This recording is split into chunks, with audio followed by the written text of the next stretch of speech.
Hey everybody, this is Annieway and we are next up on our interview series.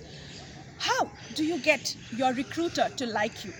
Science has shown again and again that we like people who are like us. So it's called the mirror effect. Try this out in your interview. Try to mirror the recruiter or the panel of recruiters in front of you. If they are seated very straight, try to be seated very straight.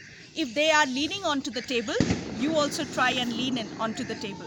These are very subtle psychological cues, but they actually make the recruiter think that you are like them and they like you better.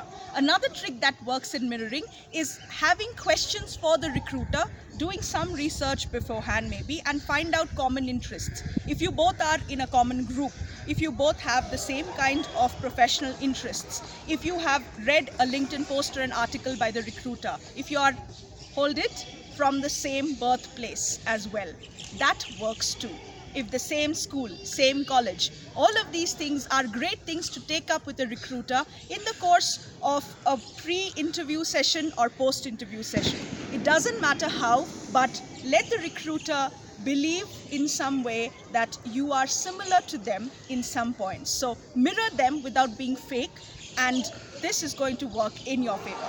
I hope you nail that interview and